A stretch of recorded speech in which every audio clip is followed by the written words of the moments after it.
If you're a nurse watching this, I already know a few things about you. You got into this profession to help people. You earned your license. You studied when you were exhausted. You passed boards. You showed up when other people called out. You carry things at work that most people could not carry for a single shift. And at the end of the month, you look at your bank account, and the number does not reflect any of that. I'm not here to tell you nursing is a bad career. It's not. I'm here to tell you that your license has a ceiling. And nobody told you that when you signed up. This video is about that ceiling, what it is, why it exists, and what you can actually do about it. My name is Malaki Kamara. I'm a licensed financial professional and the founder of Earn It, Learn It, Keep It, a financial literacy platform built specifically for working professionals who were never handed the financial manual their career forgot to include. I work with nurses, CNAs, healthcare workers, the people who show up for everyone else, and are often the last ones to build something for themselves. This one is for you. By the end of this video, you're going to understand exactly why the math keeps not matching, no matter how many shifts you pick up. You're going to see the 4 financial blind spots most nurses carry without knowing it, and you're going to know where to start building something above the ceiling. Let's get into it. Let me tell you about a nurse I know. I'll call her Lucy. She came to the United States in 2009, went to nursing school because everyone told her nursing is the way out.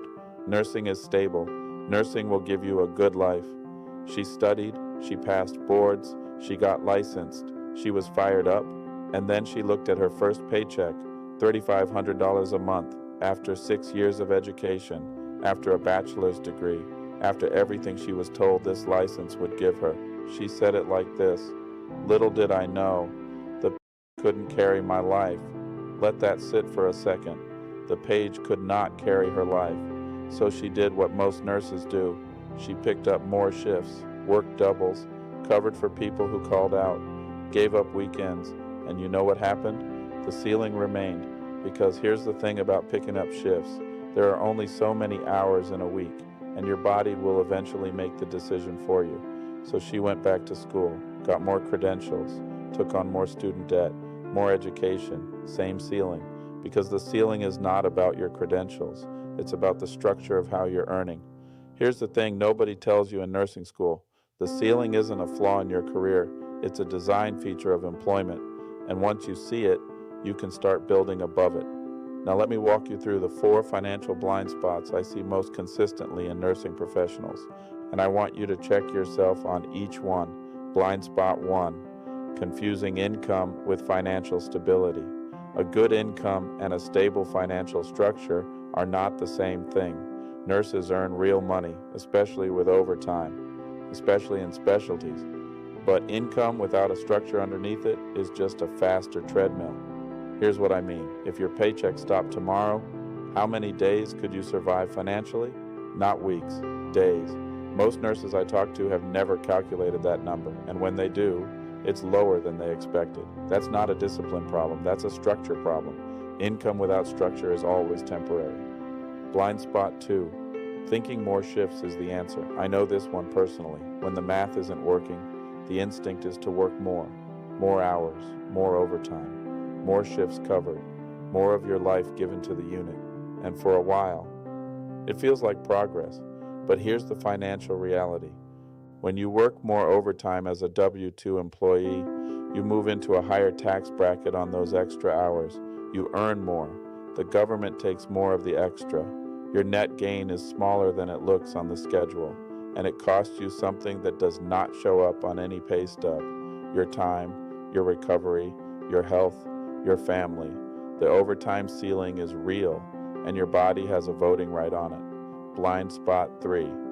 Having no fallback plan for your income. Ask yourself this honestly. What happens to your income if you get hurt on the job?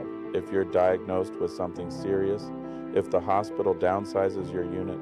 A pharmacist I know was in a serious car accident. She walked out intact, but when someone asked her afterward, "What is your fallback plan? How many days forward could you survive if you stopped working today?" She was a pharmacist. Her husband was a pharmacist. 2 incomes, advanced degrees. 0 answer. That's what a missing fallback plan looks like. Not carelessness, not irresponsibility. Just a question that was never asked until the moment it mattered most. Your income needs a backup plan, not eventually. Now, blind spot 4. Burning out before building anything. Nursing burnout is real. The data is everywhere. But here's the financial dimension nobody talks about. Burnout is what happens when the only financial lever you have is your physical presence at work. When the job is the only plan, you can never afford to slow down, because slowing down means less income. Less income means the bills don't get paid, so you keep going. Past the point where your body is asking you to stop. That's not weakness. That's what it looks like when a professional has no financial structure to fall back on. The burnout and the financial fragility are the same problem. Fix the structure, and you finally have the option to breathe. Now here's what I want you to understand. None of these blind spots are permanent. Every single one of them has a structural fix, and none of the fixes require you to quit nursing. Let me be clear about what I'm not saying. I'm not saying your career is a trap. I'm not saying leave the bedside. I'm not saying nursing isn't worth it. What I am saying is this: your license is an asset, but right now, for most nurses, it's the only asset. And any financial advisor will tell you a portfolio with one asset is not a portfolio, it's a BET. So what does building above the ceiling look like? 3 moves. Move 1, calculate your number. The $1 trillion question. How many days could you survive if your nursing income stopped today? Calculate it this week. I have a free worksheet in the description. It takes 10 minutes. Your number tells you exactly how urgent your next move is. Move 2, protect what you already have. Before you build income, you protect the income you have. That means understanding your disability coverage. What does your employer actually provide if you can't work? Most nurses have no idea. It means understanding what life insurance actually does for a living person, not just what happens after you're gone. There are policies with living benefits, cash value you can access, critical illness riders that pay out if you're diagnosed with something serious while you're still alive and the bills are arriving. That's protection, and it comes first. Move 3, build income that does not require your presence. This is the one that changes everything. Nursing income requires your body to be present. Your financial structure eventually needs income that doesn't make that same demand. That could be a side business, a financial services license, real estate income, a consulting platform built on your clinical expertise. The specific vehicle matters less than the concept. You need at least one source of income that is not 100% dependent on your physical presence at a nursing station.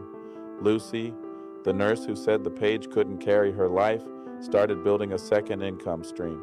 Her first month, $300. Her second month, $200. It was not impressive at first, but she kept going, and eventually, her son's college tuition, $40,000 a year, was paid, not by the nursing job, by the structure she built above it. I want to say something directly to the nurse watching this. You show up every shift. You cover when someone calls out. You carry the weight of your patients, your unit, your team. You come home depleted. You recover just enough to go back.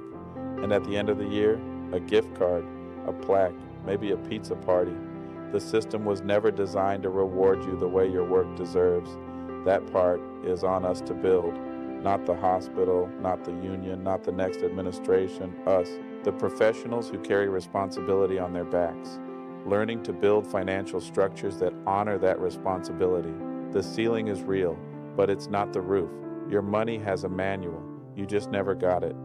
Until now. 2 things before you go. First, download the free $1 trillion question worksheet in the description below. Calculate your number this week, 10 minutes. That number tells you everything about where you actually stand financially, not where you think you stand. Second, if you want to have a real conversation about your specific financial picture, income protection, what structure you actually have, and what one next step looks like for a nurse at your exact stage, the link in my bio gets you to a free consultation. I'm a licensed financial professional. I work specifically with healthcare professionals and working families who were never given this conversation before. No pressure, no pitch, just the financial conversation your career forgot to include. And if this video gave you something real, share it with the nurse in your unit who's been picking up doubles and wondering why it never adds up.